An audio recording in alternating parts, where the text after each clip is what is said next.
Hi, this is Dan Jurgens, and if you want to have a good time, keep listening to the Krypton Report. It's a bird. It's a plane. This is Jason J. Lewis, the voice of Superman on Justice League Action. This is Mark Wade, writer of Superman Birthright, and you're listening to The Krypton Report, the all things Kryptonian podcast, including Superman and Supergirl. We discuss games, movies, cartoons, TV shows, and comics. Find us on Facebook, Instagram, YouTube, and Twitter. It's the holiday season again, and at Krypton Report, we've created a holiday guide for our listeners. It's a couple different items that you can purchase through the Amazon portal for Southgate. You can go through the link through Amazon, and part of the proceeds of your purchase goes to support our show and other shows on Southgate Media. Also, for any geek, nerd, or genre lover, check out all the other Southgate Media holiday guides. And from us to you, happy holidays, Merry Christmas, and beyond. Merry Christmas, season's greetings, and happy holidays, dear listeners. And happy Hanukkah. We are celebrating our 200th episode of the Krypton Report with doing our Christmas episode early. One, because I wanted to make sure we got a chance to record this in time. Two, it's our 200th episode. Three, I love Christmas.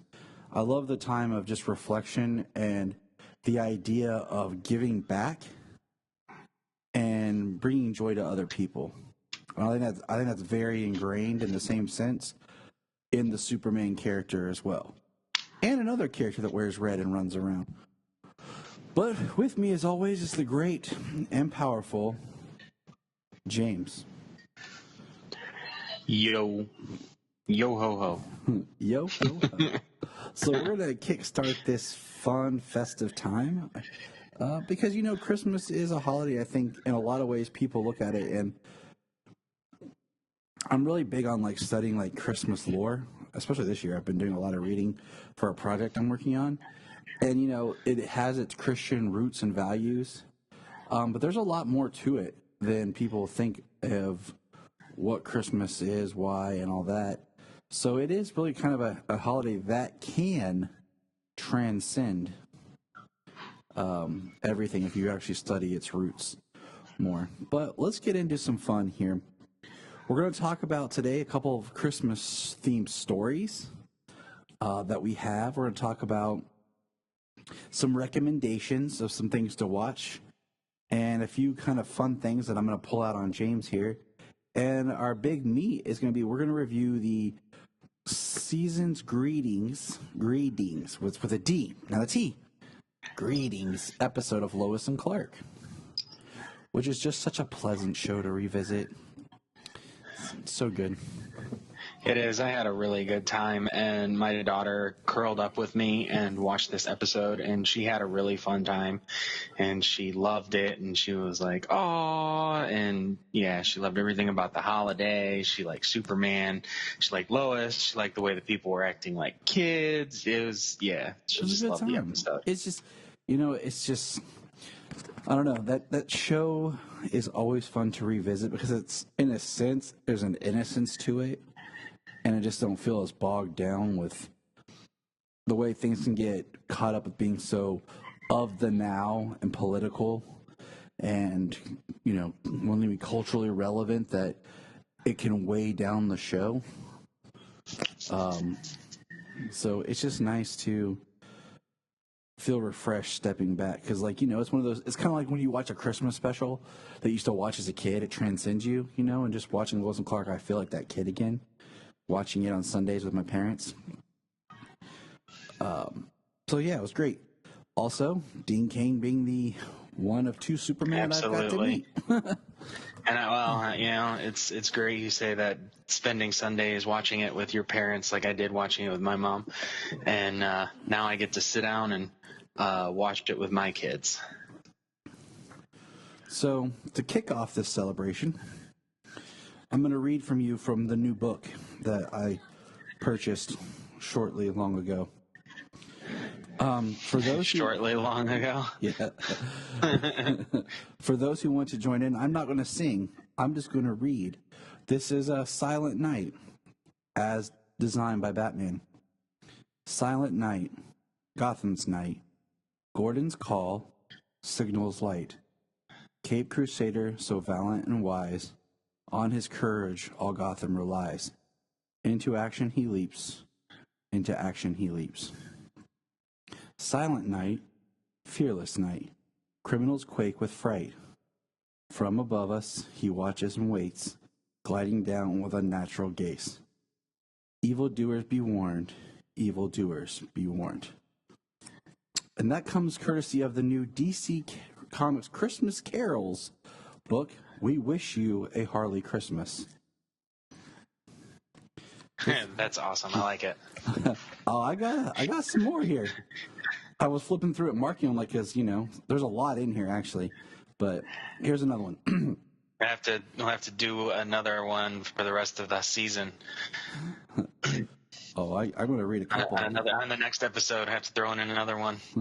So I'm going to kick us off with a DC Christmas Carol. I'm going to do a couple more, and then we'll save for, some of our other episodes here. Joy to the Girl, sung to the tune of Joy to the World. Joy to the girl from old Krypton.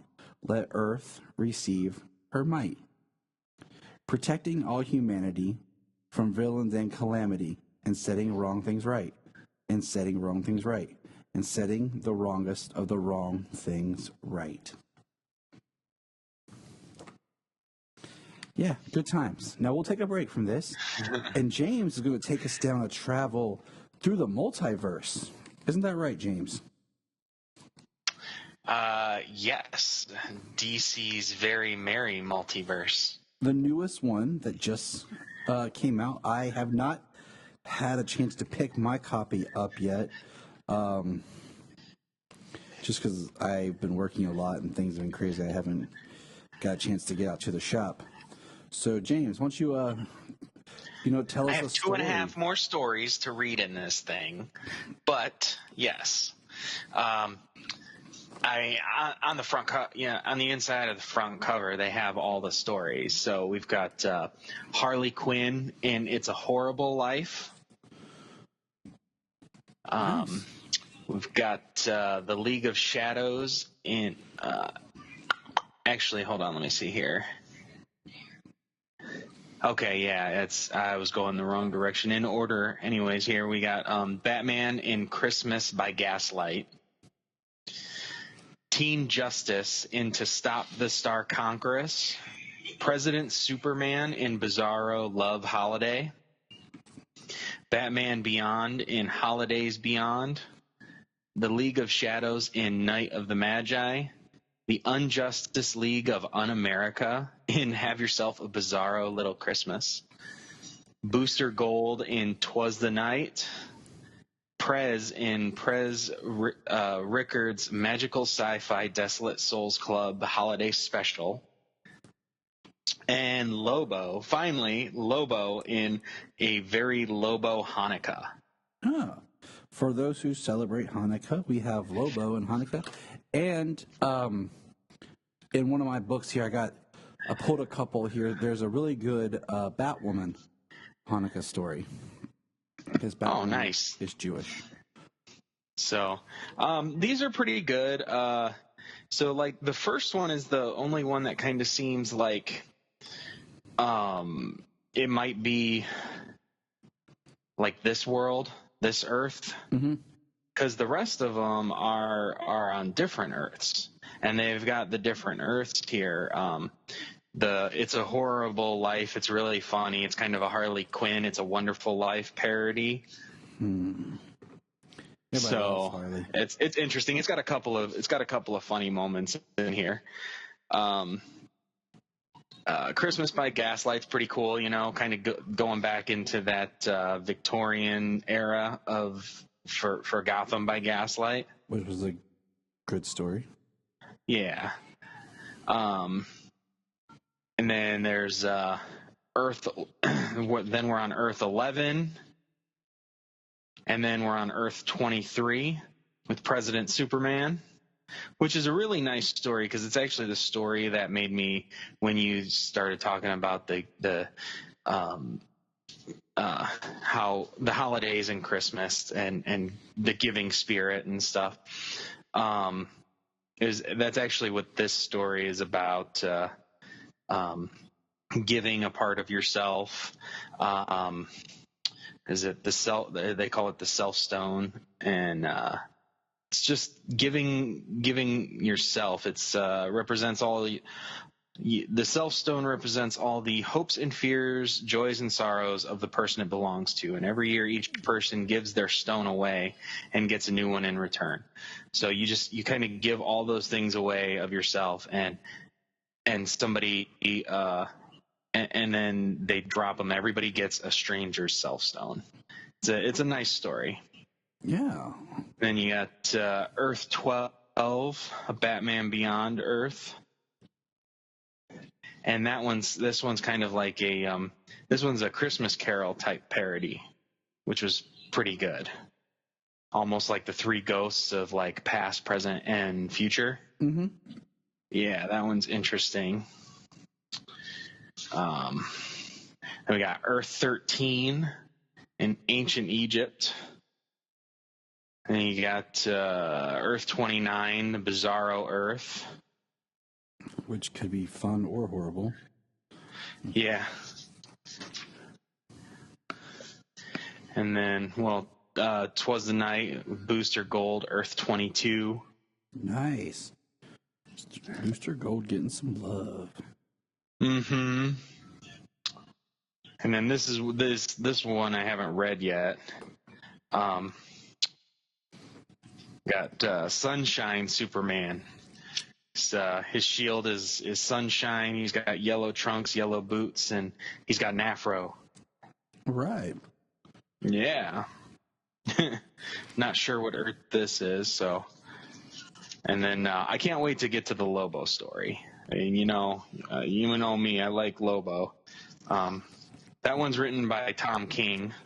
So we'll see what comes out of that for a Hanukkah story with Lobo. Well, that sounds cool. What's been your favorite so far? So far, my favorite has been the President Superman. The art itself is not really my favorite. It's very cartoonish. The art is. It's very like young cartoonish.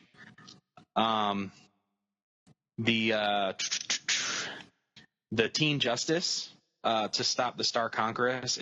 This one takes place on New Year's, and on Earth 11, everybody is gender swapped, and some characters are different. We've got Aquawoman and Batwoman, and not Batwoman like Kate Kane Batwoman, but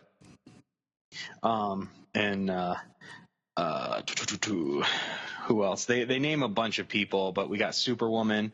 Supergirl is Laurel Kent. She's kind of like a John version. Okay. And then we got Talia Kane as Robin. Interesting. And then there's Kid Quick. There's Aquagirl Jackie Hyde. There's Donald Troy. And then there's Clarion the Witch Girl. So like this Earth is gender swapped. This was an interesting story. I enjoyed it. Lots of people, lots of connections. Just picking out like the gender swap connections from our Earth Zero counterparts and stuff. The art is really good in it. And the Bizarro stories, anything Bizarro world is always difficult to read because everything's backwards. Yeah, I pretty much just like to give up when it comes to Bizarro. It gets to be too much. Well, it's a good thing that this thing is only about, what do we got?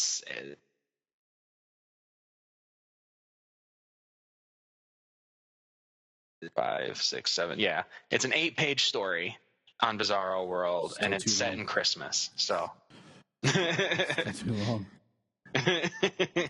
Yeah, Bizarro.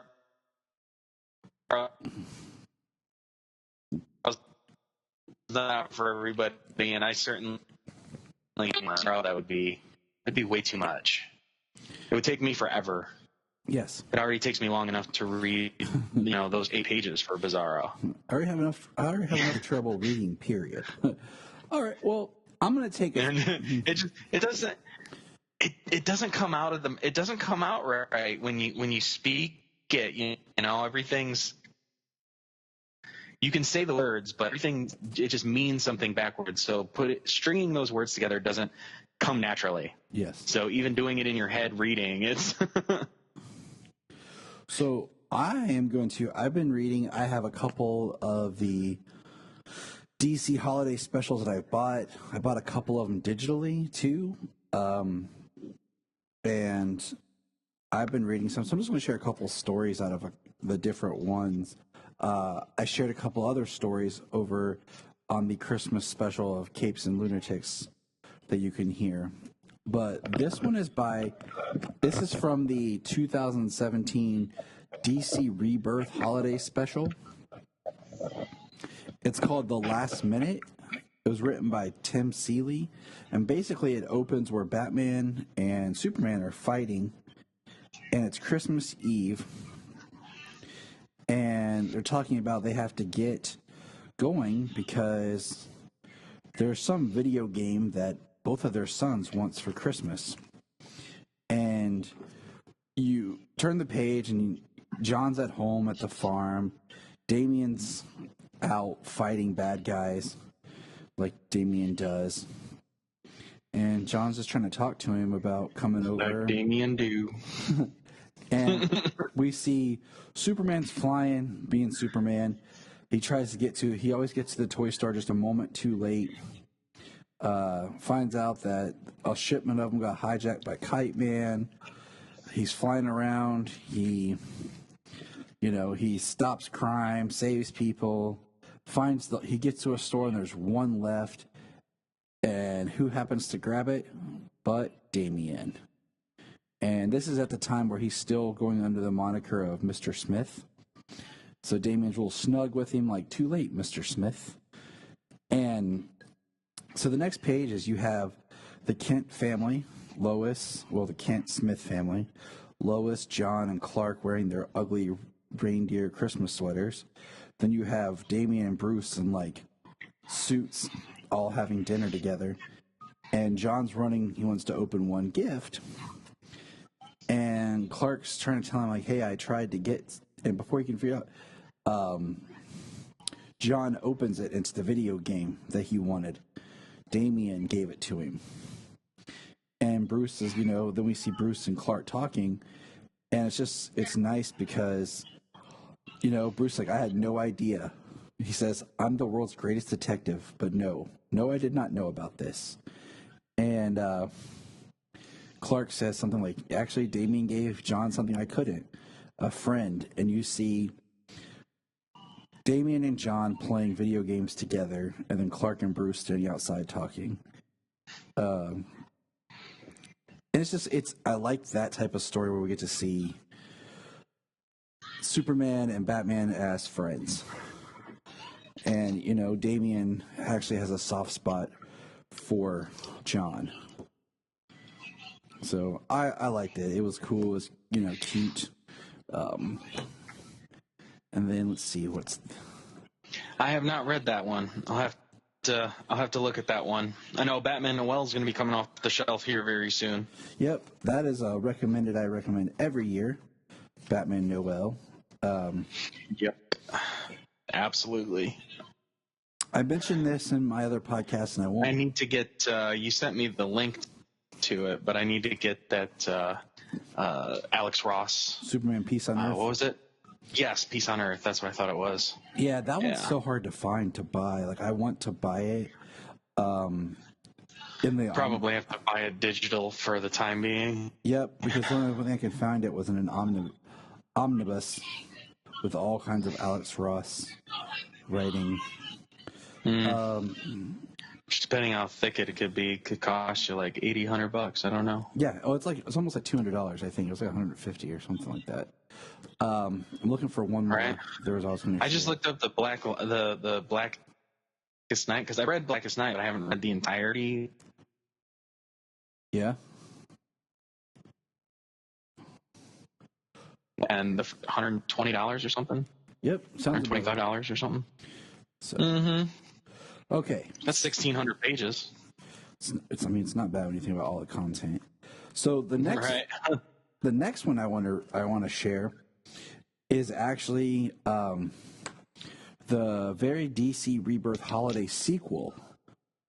Is what it is, and I actually Janine got this for me last year. We were at a shop and we found it on the shelf, and this one.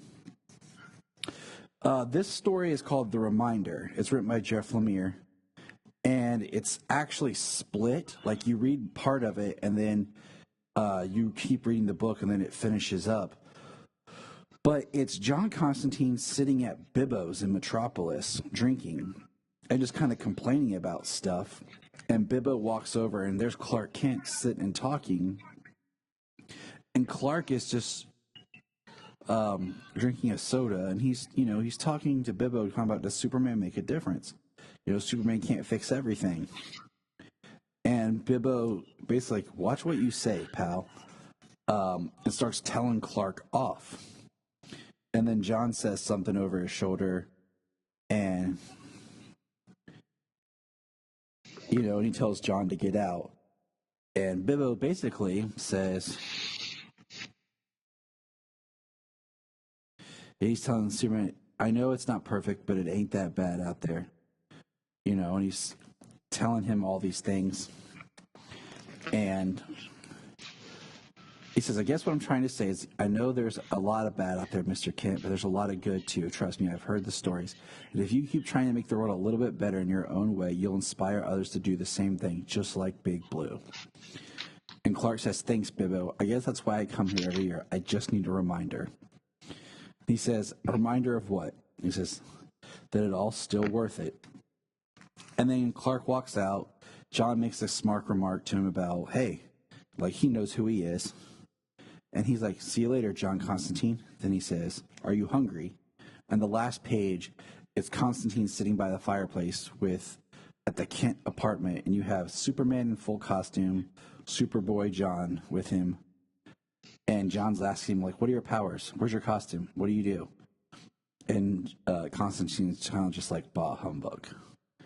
And I just was like, it was kind of cool because, just Superman needing that reinforcement of, yeah, what you do matters. And the pairing of Constantine and Superman was cool.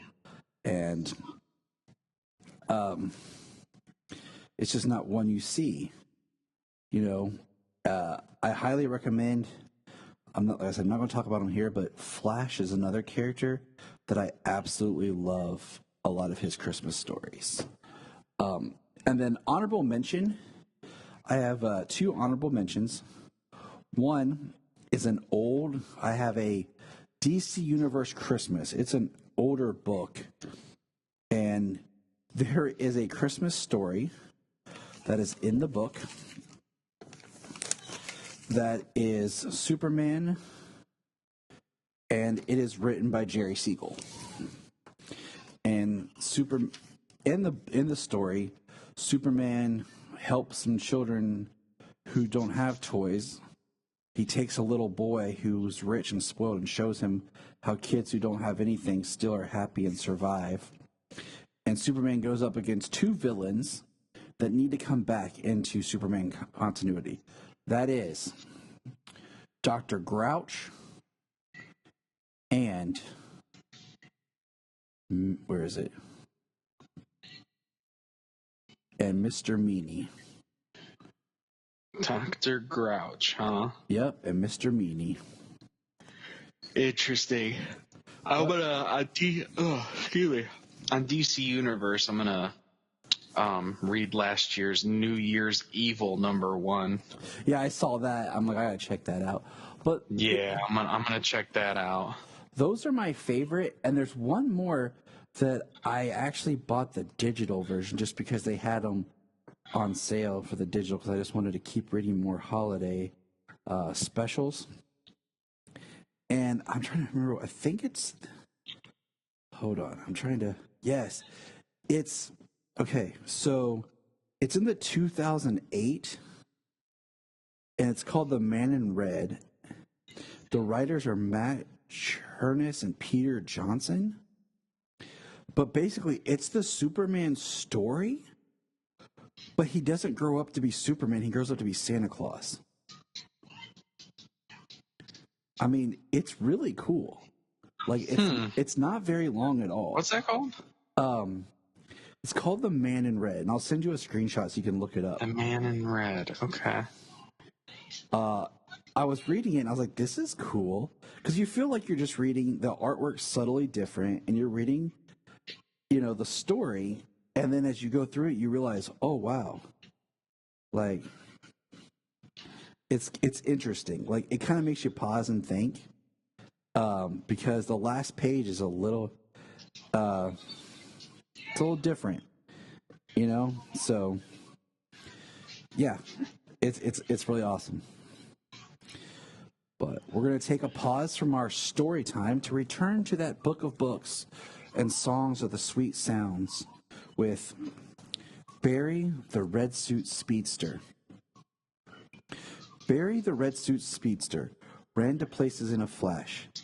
At the first sign of trouble, you would say the way he'd dash. All of the city's villains tried to freeze him in his tracks. When they rogued together, he would face their grim attacks.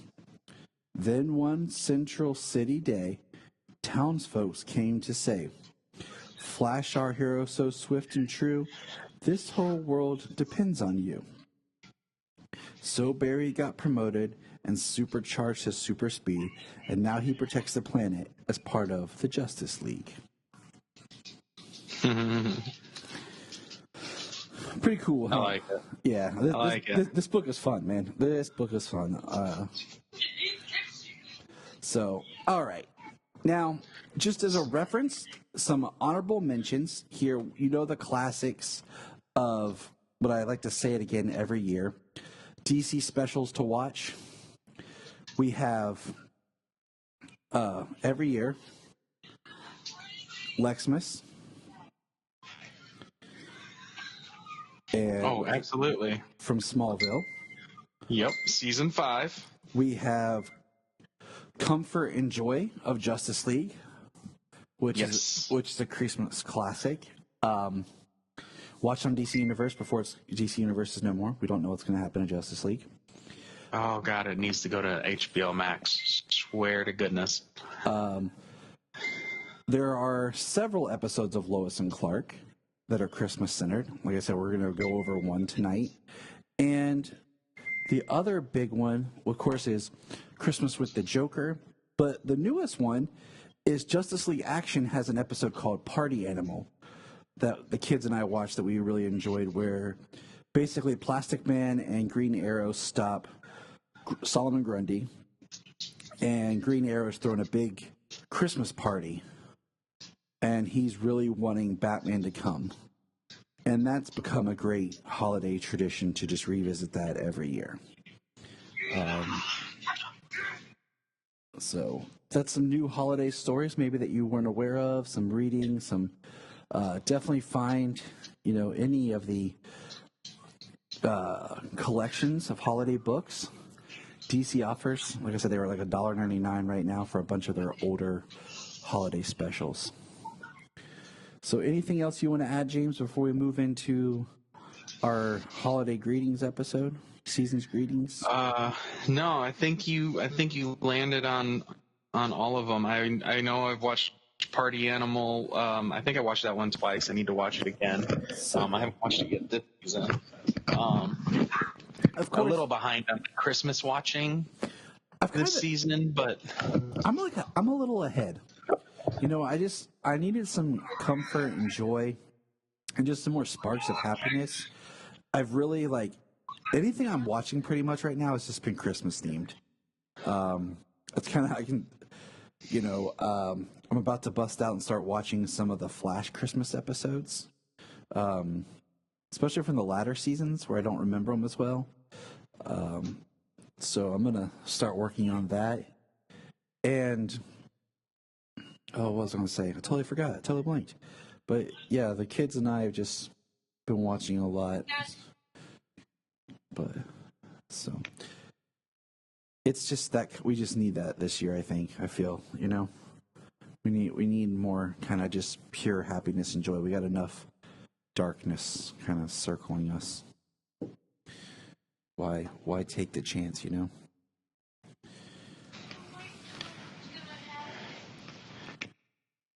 So let's get into Lois and Clark, Season 2, Episode 9, Season's Greetings. It aired on December 4th, 1994. And it was written by Dean Cain. And when I got to meet Dean Cain, I brought it up because we had just recently watched it the day or two before I met him. And it was just kind of neat. Like, he was really excited. Dean Cain is also a big fan of Christmas, and I think you can see that in the writing. And that's something he wanted to bring out in the character. And I find this episode, fun in the sense that we meet Toy Man, Winslow Schott, but he's not really Toy Man. No, he's not. Definitely a different version of Toy Man that you would think of. I mean, he still uses toys to enact his plan and do what he's doing. It's just because he got kind of like holiday jaded, doesn't seem like, and we get. Oh man, I was just looking up the names. Or refreshing the names myself. Was it Isabel Sanford and Sherman Howard, right? No. Yeah. No, it's not Sherman Howard. No. Sherman Howard is Lex Luthor from Superboy. It starts with an H. It really does. That's why my brain hit it. I was like, oh, that's right. And I was like, wait, no, it's not. But Jefferson's fame. Yeah, the Jeffersons are Winslow. Yeah. Sherman Hemsley. Hemsley, that's it. There we go. You're close. It had an H. It just triggered the wrong one for you. That's why I was like, wait a minute. But it was a good story about a man who lost his way. The year before, Mr. Schott was working for a toy company and they let him go. So he is now created a toy, and he was a chemist that it secretes like a spray that basically makes you greedy and act like a child. It basically makes you greedy, but for adults, it makes them act like children. And it was funny because what happens is we see Lois and Clark get sprayed when they're investigating this hot-selling Christmas toy. And Lois gets like the high-pitched voice and really kitty and just like Terry Hatcher had a blast, man. Oh my gosh. She okay. The range of her acting in this episode is awesome. If you look at her normal Lois, and then you have this goofy girlish child, but then the subtleties that happens in the closing scene, and we'll get there. It was great. Yeah, that was really. Oh yeah, it was really good. I like the end a lot. Mention Denise Richards is in this episode, and good God, she was so young in this. I know, she's Jimmy's secret Santa, and I was like, my first time seeing Denise Richards was in Starship Troopers, which is 97.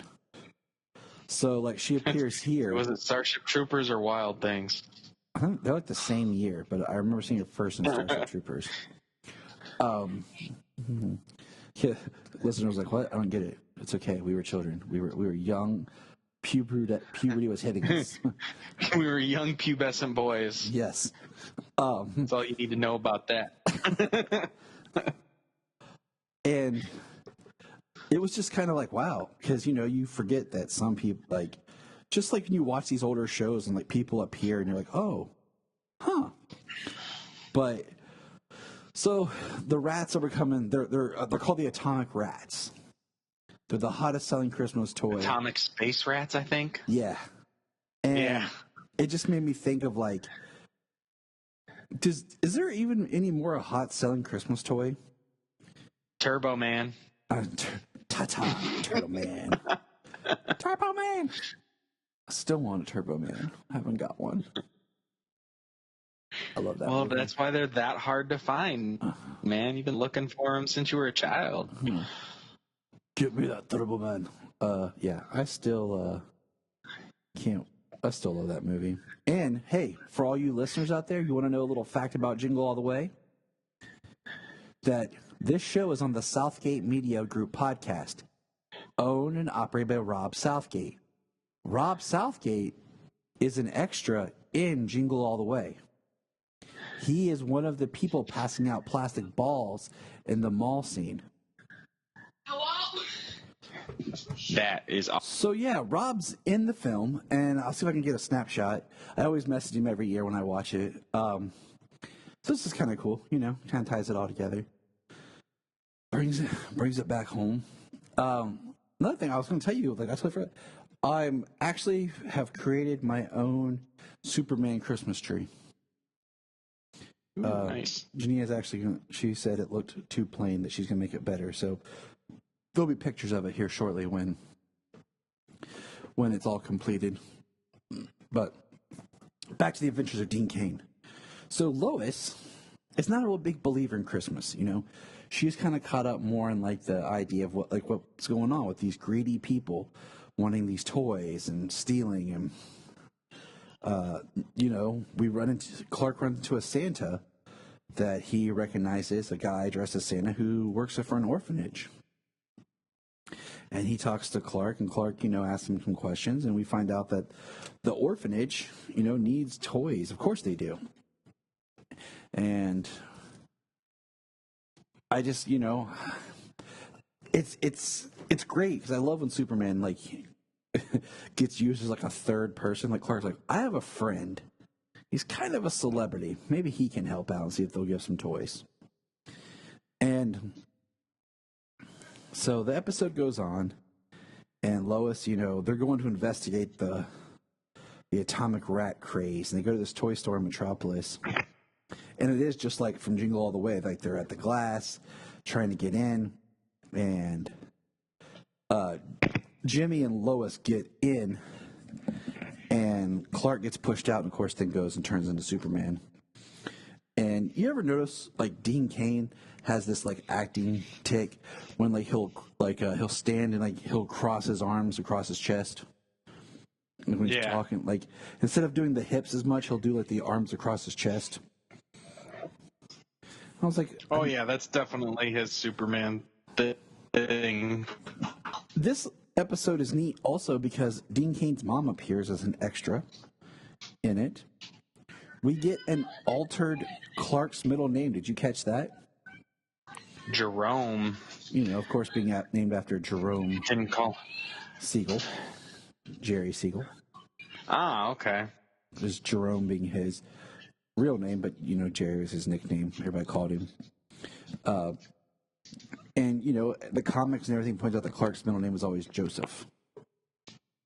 That's even used in BVS.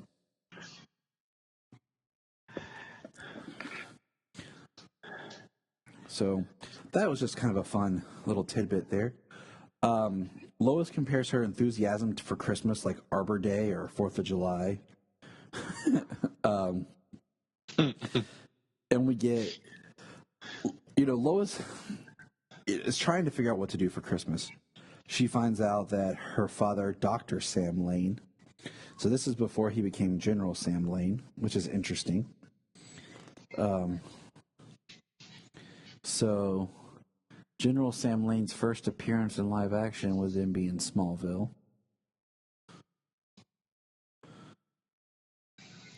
But, is it his first General Sam Lane?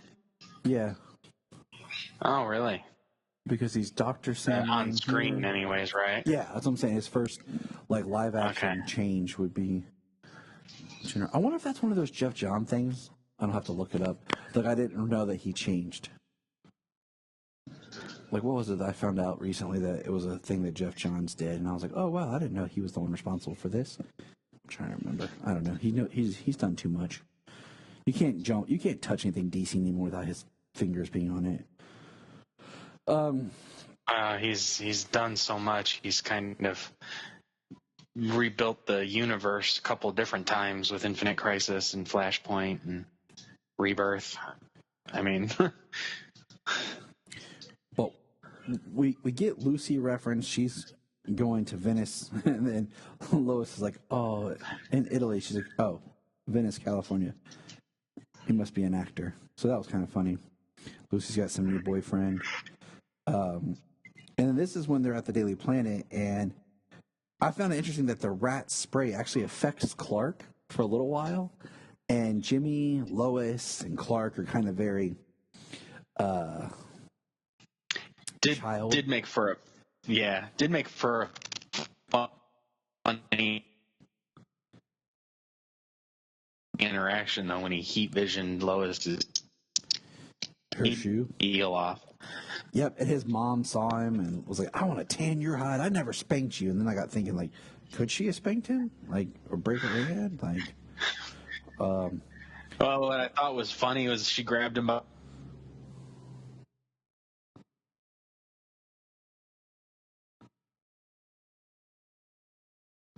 by the ear. Yeah, It's that childlike psychology that he's dealing with. I liked it when him and Jimmy were like, "I want to eat all the candy," and he just like vacuum cleaner the candy, like. And Jimmy looks over like, "What?" Or when he takes all the donuts. That's the one that Sayla laughed out. She's like, "He took all the donuts, Daddy." That's cute. And then, like, as he's talking to his mom, he's like, "It wears off," and he's like, "It must not last that long for me." And it's just kind of funny because then Perry has the rats now. He had to go out there and be like a dad while Lois is playing hopscotch, and she used a permanent marker to draw on the floor. Yeah, is that magic marker? He asked her if it's magic marker first. All I could think about was like, "Oh my gosh, it's like I'm talking to my kids." And it's just hilarious. And then Clark, then Lois and Clark start putting pieces together. They go to investigate, and what's funny is they're at the wholesaler warehouse person who has all the atomic rats, and it actually gets sprayed, and Lois starts acting out, and it allows Clark to grab a packaging slip, and then they walk outside, and she's like, "Okay, did you get it?" She's like, "I hold my breath. We're good." So that was cool. Yeah. But we see that Mr. Schott has a big plan. He wants to do stuff. He's basically wants to tear apart Christmas, especially in Gotham. Metropolis. No, I said Gotham. Dang it, Tyler. I'm tired. This is not the Joker poisoning Gotham's water supply. But it's Mr. Schott poisoning the water supply. I just watched Christmas with the Joker with the kids before we recorded. And I'm sitting here, and you can definitely always tell from James and I, like, when we get to record early in the morning compared to when we get to record really late after we've both been tired for a long period of time. I also had super energetic, exhausting children today who I swear are eating a diet of sugar with a splash of sugar. What are you feeding your kids, man? Me? That's the thing. I worked a ton this week, and I don't know. I'm like, Janina, what are you feeding these children? Sayla's sneaky as can be, though, dude. You can't turn your back on them. They'll have to put everything up high. But anyways, Right. So Lois and Clark go to investigate, and we find out, Mr. Schott, he made a teddy bear that for kids, and the toy company rejected it. And it's like his the woman he's with, it's her favorite thing that he's made, and he's like, I just want everyone to see how greedy they are. And, Superman, Clark, catches up with the orphanage man, and we meet a little girl who hasn't talked since her parents died. And Superman's like, "I got the toys, they're coming." And like, great. And then some really interesting, this episode definitely shows that manufacturing doesn't work like it does in this episode, James, just so you know, okay? Because we see Mr. Schott gets all the toys, like he gets a construction people to help him get all the toys in all the stores so that they're everywhere for distribution. And what's weird is Clark just knock off toys off the shelf and put the atomic rats in its place. What was weird to me is Clark's parents show up in Metropolis, and then they leave. And then Clark talks about going to Smallville for Christmas. But, like, the episode starts just, like, a couple of days before Christmas. And then leads up to Christmas Eve. I thought that was kind of weird.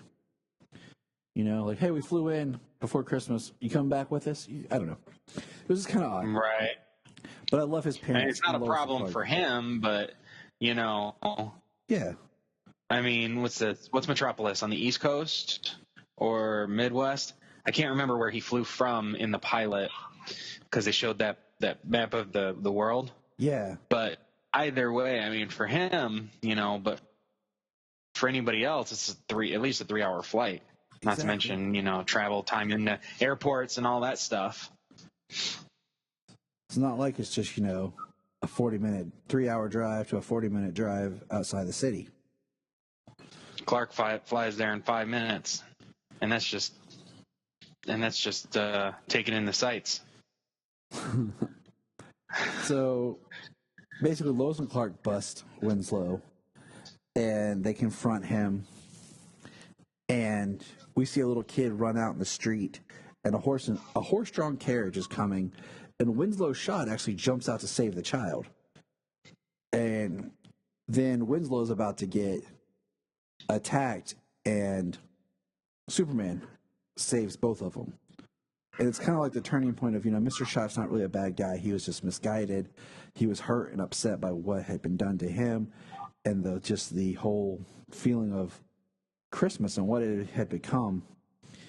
And in that scene where Clark is getting attacked by the greedy women, one of them is his mom, is Dean Cain's mom.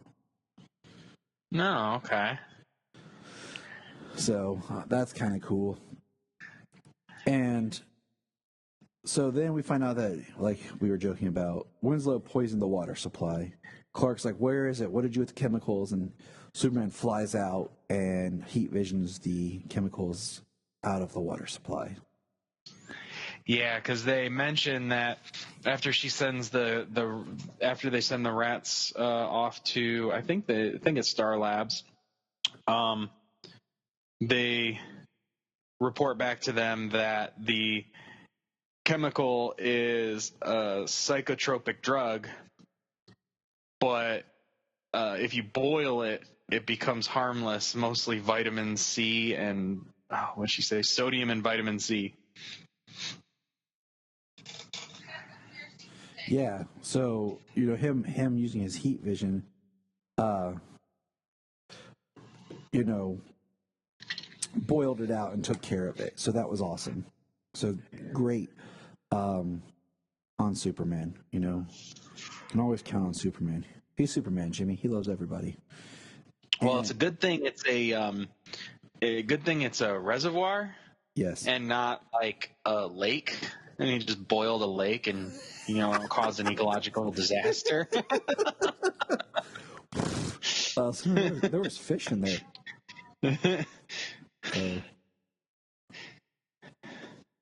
So that's funny.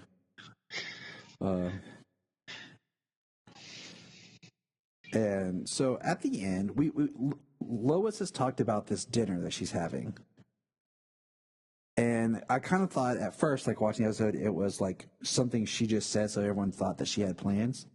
And then, you know, during the Secret Santa, Jimmy got greedy and made everyone his Secret Santa. So Denise Richards was like, rejected him. And then Lois smooths it over so that Jimmy can spend Christmas Eve evening with her.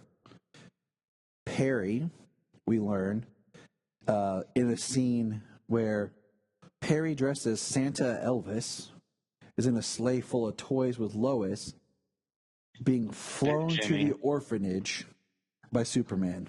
That is a sight. I thought it was cool. It was awesome. And we found out that Alice is in town, because I forgot that at this time Perry and Alice were having issues. And Perry goes to see Alice, and Clark's supposed to be leaving on a late flight to his parents, which technically means Clark's just going to, fly himself.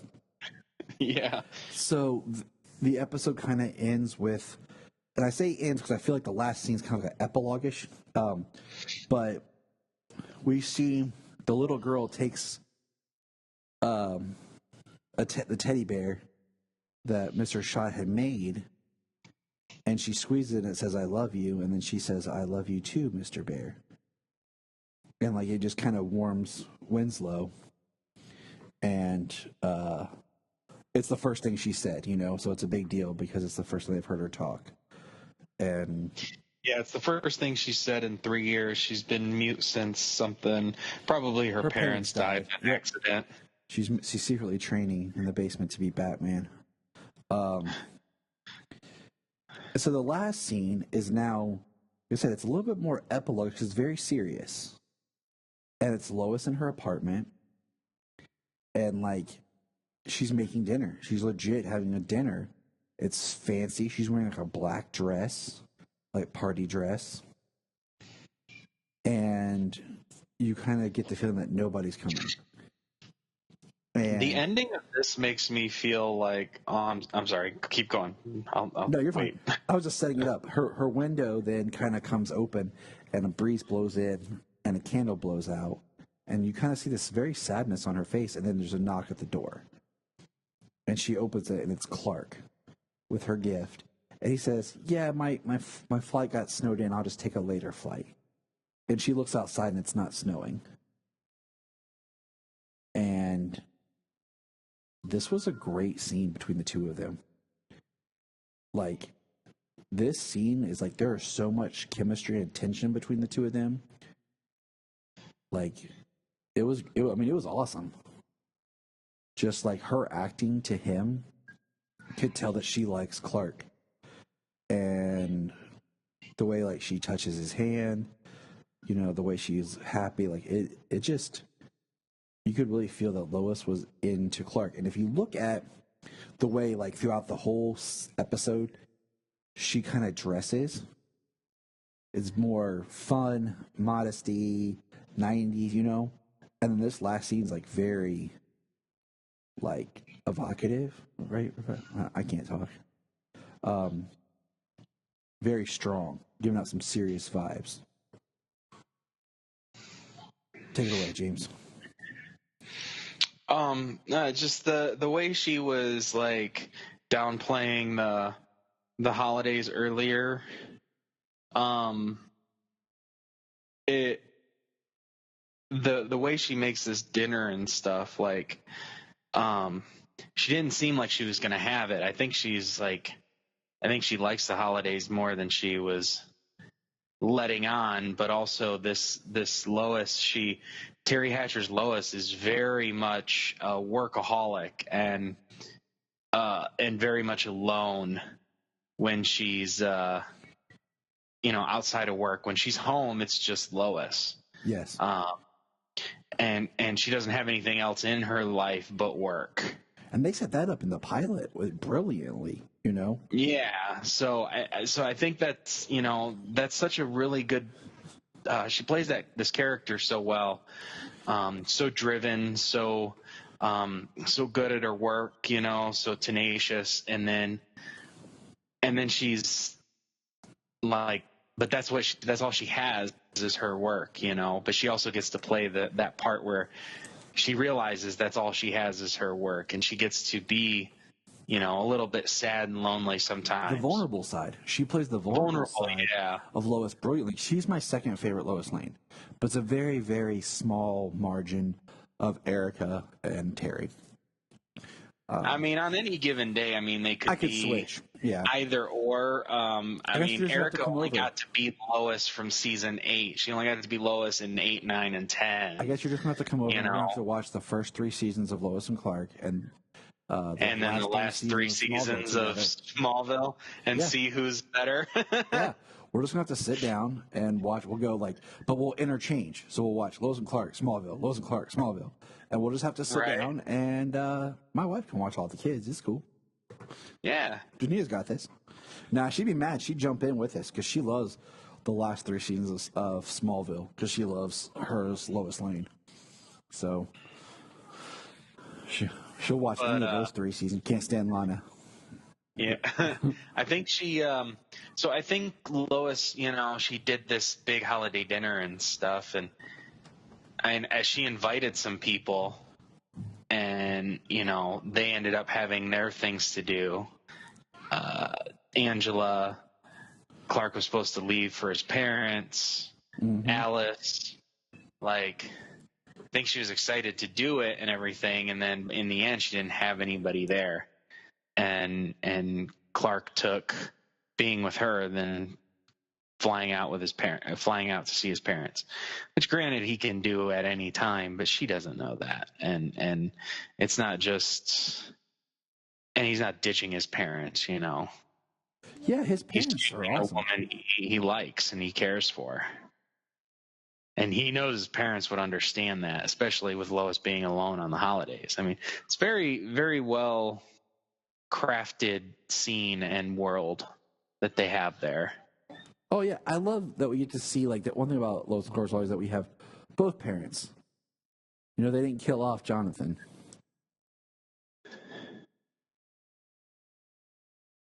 Yeah, that's really good. I love having both of his parents in the show. Every time they're on, they're just so great to watch, and their interactions with him are so genuine. Yeah, I totally believe that they're his parents. Especially in this episode when his mom says she'll tan his hide like cheap leather.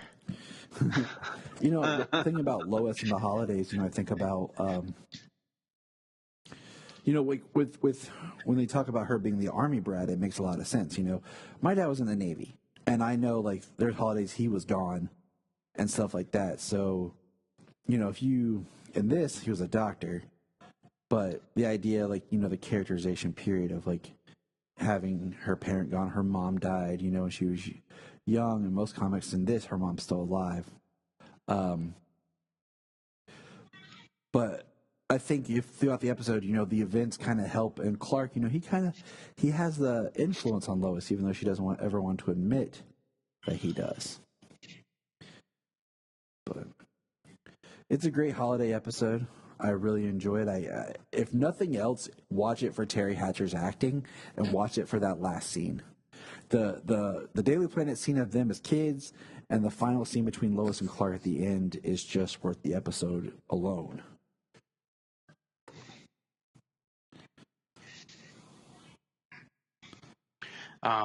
Yeah. The Sherman or Schott and his secretary, they have some over the top acting and interactions with people. So there's campiness in this episode. Oh yeah, but it's a very cheery holiday episode. There's some laughs.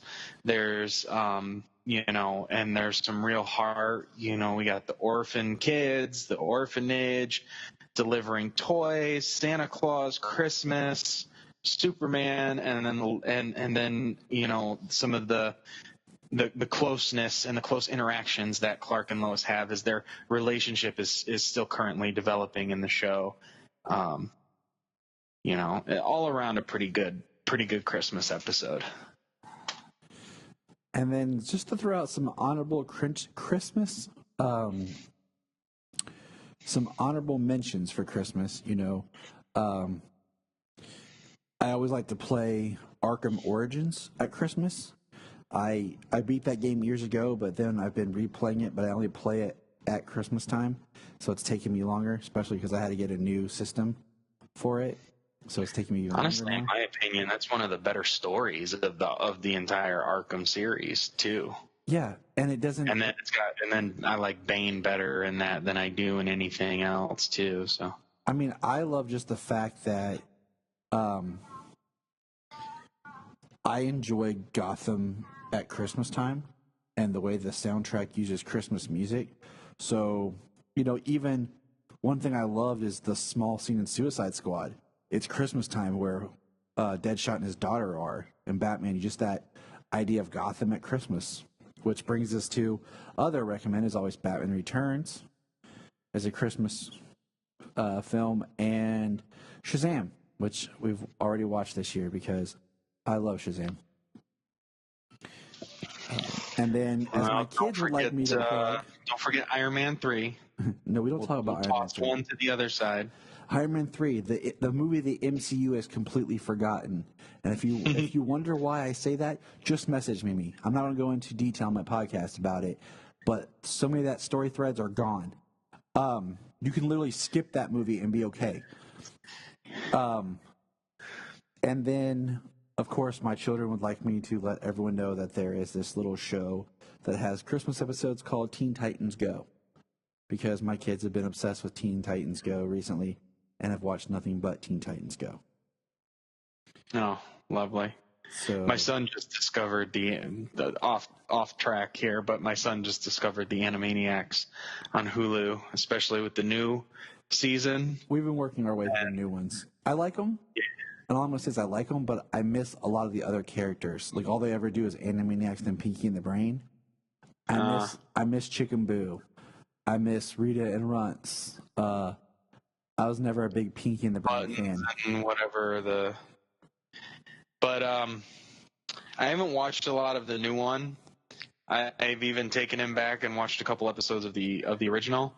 And I do say that every time I see the song for the new ones, I get a laugh every single time because they did a really good job of updating the song for a second series of Animaniacs. It's really good. It is very good. But all right, so we're going to go back to our book of books for one more classic song to kind of round out this holiday festive special occasion that James and I have for our 200th episode. It's a lot of talking. This is from the bunch of bags of hot air we are. And I could keep talking. And there'll probably be more episodes had I had my way on a few things and James and I had no life. From the great The First Noel comes Kal-El, Kal-El. Around a red sun your planet did spin. They built you a rocket and placed you within. Through the coldness of space you journeyed so far, the hope of your race in a small shooting star. Kal-El, Kal-El, Kal-El, Kal-El, the last son of Krypton and son of Jor-El. In fields where you landed, a couple did find a mysterious craft with a baby inside. Under bright yellow sun, your power it grew, a symbol of hope wrapped in bright red and blue. Kal-El, Kal-El, Kal-El, Kal-El, born as a hero who loves so well. I'm just going to leave that with you on this wondrous Christmas holiday. From everyone here at the Krypton Report, if you celebrate Christmas or any holiday this time, we just wish you the best, brightest happiness. You know, we could all use more happiness, good, love. I mean, that word gets thrown around a lot, but just seriously. Happiness, health, joy, and love. If you can send somebody positive vibes or do something for somebody, the world needs more of that. I don't know, James, if you've experienced any goodwill or good cheer, but a couple times, man, I went through a drive-through and the person in front of me just paid for us. Not because they knew me, just because they were wanting to pass on goodwill. And, you know, paid it forward. And at other times, Janine and I have paid it forward when we could. Anything we can do to just make the world feel like a better, happier place and let everyone know they're still good and still something bright and hopeful. So I hope, you know, I end this, you know, discussion of Superman with just the idea that there's always hope. And Christmas is a season of perpetual hope. And I just hope everyone's okay. Look up in the sky. Look up in the sky. Look in the sky.